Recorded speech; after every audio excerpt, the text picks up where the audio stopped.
Good morning, good morning, good morning. Welcome to today's Crypto Blast with myself and Cam. As usual, well, I say as usual, it's going to be our third one. Cam will be providing the ultimate roundup of updates in crypto markets in terms of pricing, flows, and news when he arrives. So, anyone know any jokes we can tell before he turns up?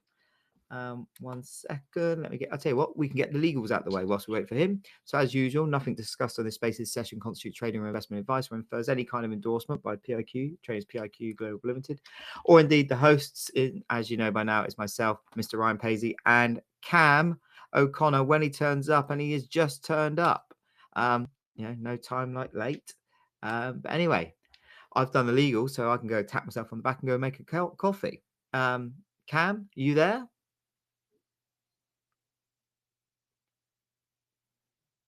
Cam? It won't allow me to unmute. Here we go. Oh, there he is. Did you And we're tell any nice live. jokes? They weren't nice ones, but yeah, I don't know nice ones, and I'm scared to tell the ones I know on a public outlet. It's the best not then. No, best not. One of them involves a lucky blue coat, but I'll tell you that one over a beer. But Maybe anyway, over a beer, yeah. what's been occurring in crypto markets, my dear friend? We have got lots to cover in a very short period of time, so let's get into it. Bitcoin broke the previous day's lows briefly yesterday, tracing into the 85K area upon more Trump tariff headlines. However, the markets quickly reversed its dip, reaching a high of $87,500 yesterday. But after a muted price action during the Asian session, Bitcoin remains relatively unchanged at $87,700. Ethereum experienced higher volatility, briefly dipping below the $2,000 mark yesterday. Bulls managed to bring it back up above the 2K mark by end of play. ETH is now trading at $2,000 at $30. Yeah, brilliant.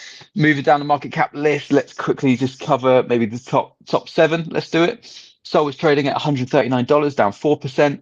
XRP is trading at $2.37. Doge at 19 cents.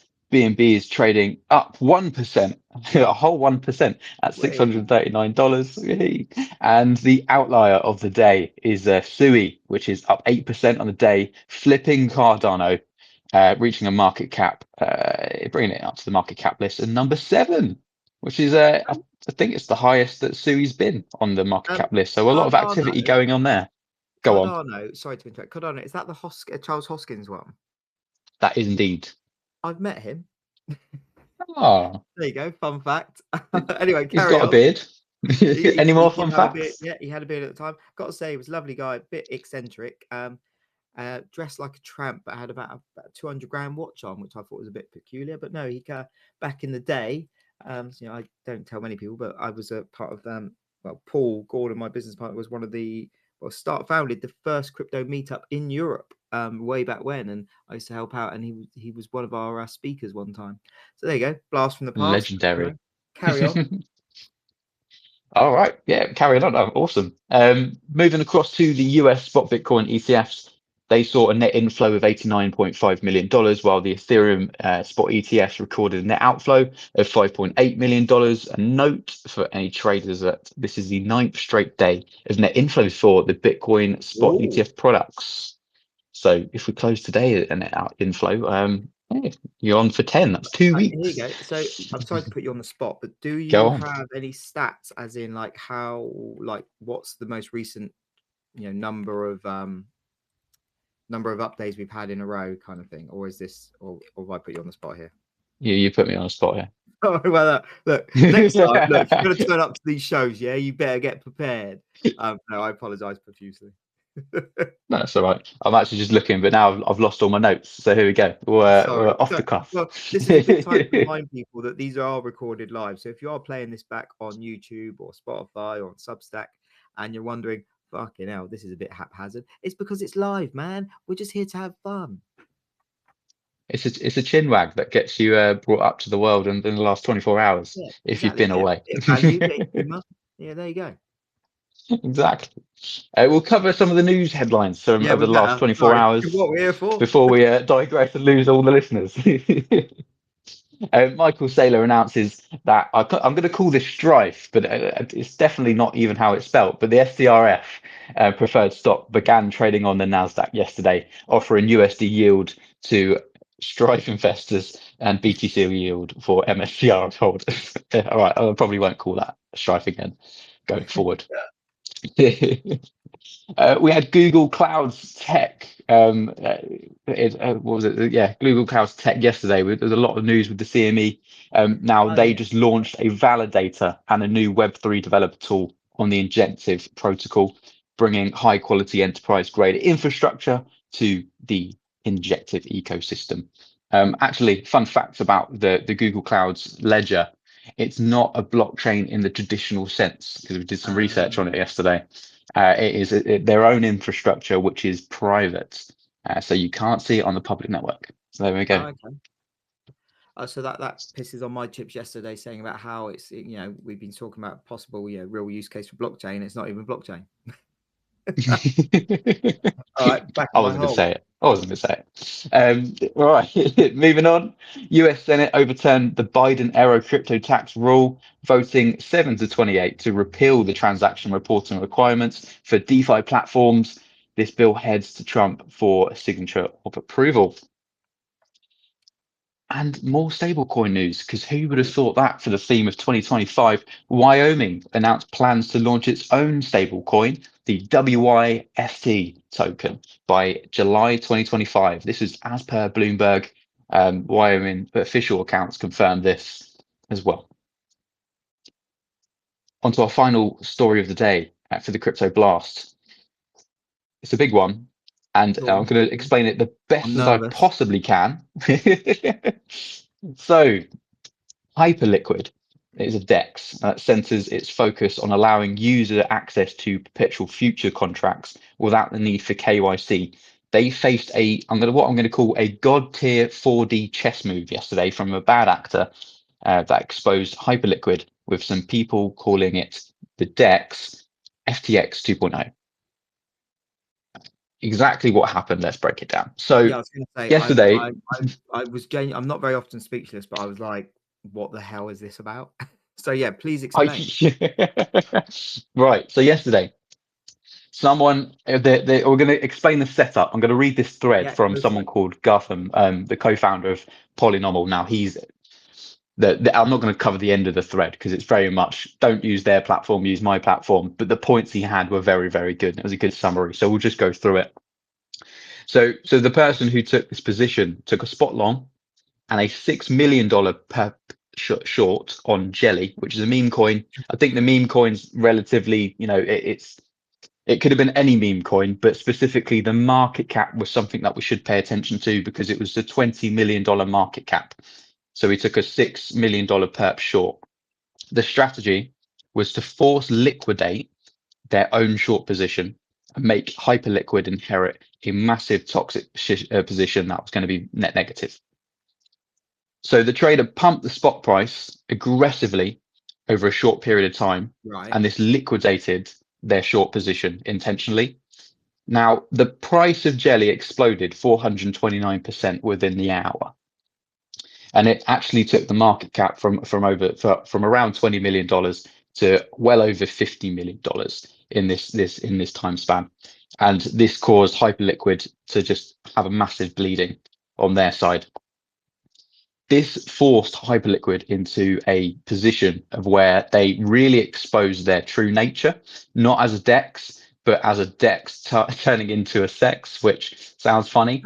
A decentralized exchange turning into a very much centralized exchange.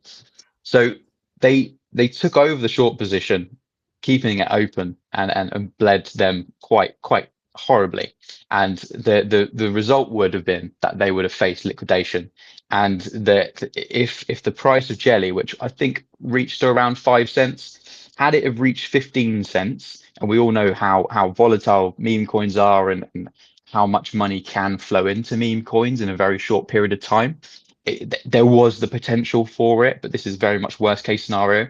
Hyperliquid and their entire $230 million vault that they have on the back end would have been completely wiped out had this been the case.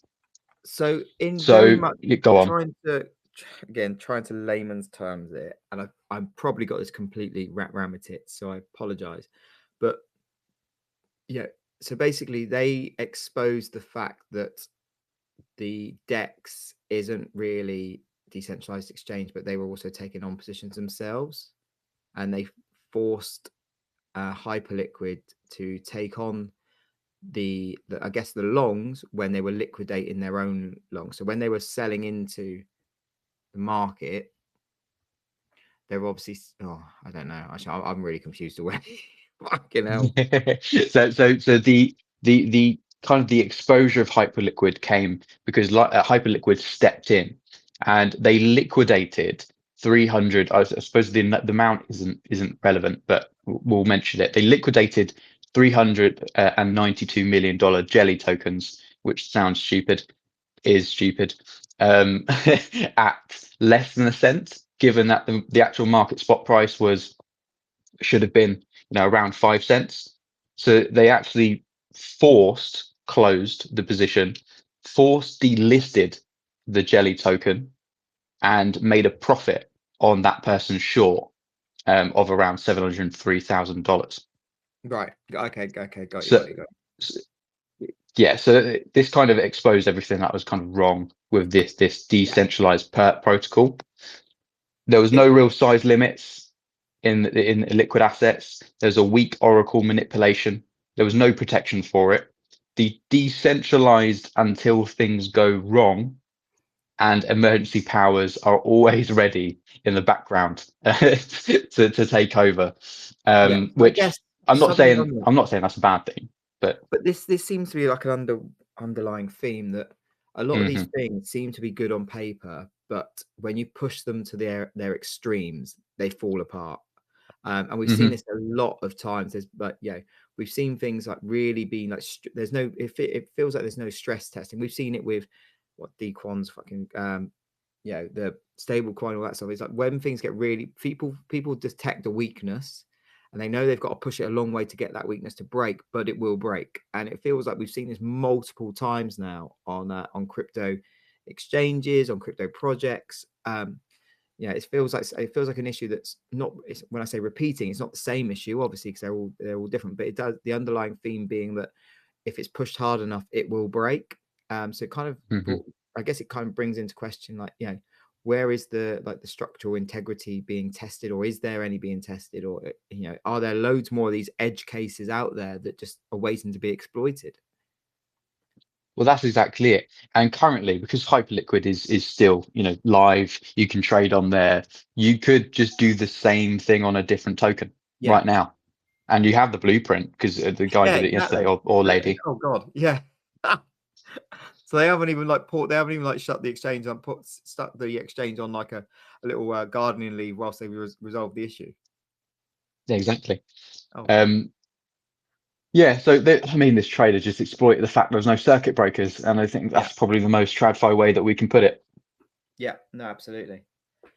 Absolutely. Um, but yeah, major story of yesterday. So going forward, I think you can have a lot of a more scrutinization toward these dexes and looking to see, well, actually, are they generally decentralized, or are they very much just centralized exchanges operating without KYC and operating within legal frameworks? They're based in Singapore.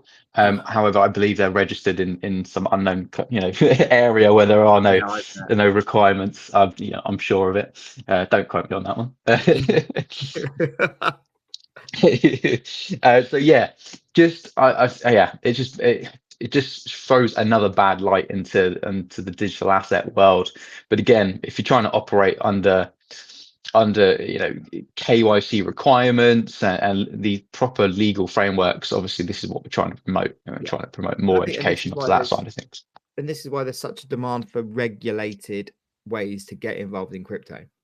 Like it Yes. or not, yes, we as we've said before, yes, crypto was designed to be technically unregulated, or self-regulated, I should say, and decentralized. But there's just so many bad actors out there that you can't trust that, and you need the regulatory, you need regulatory hurdles really to enable and force good actors to get involved, and to force people to to force areas of compliance, basically.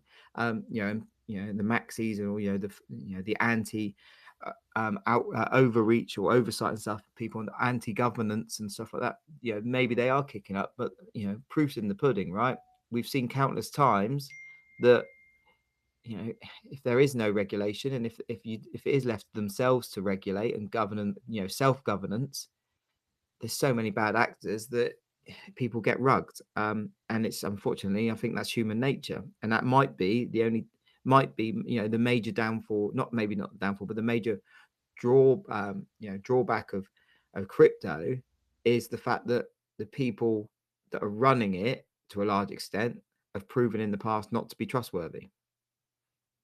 Is that fair? Exactly. Yeah, no, absolutely. Oh, there you So go. if you want exposure to futures products, go to our friends at CME Group. Oh, there we go. Yes. Right. I'm going to make sure I've recorded this bit. No, exactly that. No, exactly that. Awesome. Yeah. Any more from Expanding you? into the digital asset space. There we go. No, nothing else to add from me. Oh, perfect. Well, look, timing-wise, we're aiming for 15 minutes, and I think that's pretty much bang on. Cam, thank you so much for joining us. And listeners as well. Again, it goes out onto our Substacks, onto YouTube. It's going on to Spotify when I can sort Spotify out. Hopefully many more of these to come. And listeners, thank you for tuning in. Cam, thank you as always. And I'll see you tomorrow. See you later. Have a great day. Bye.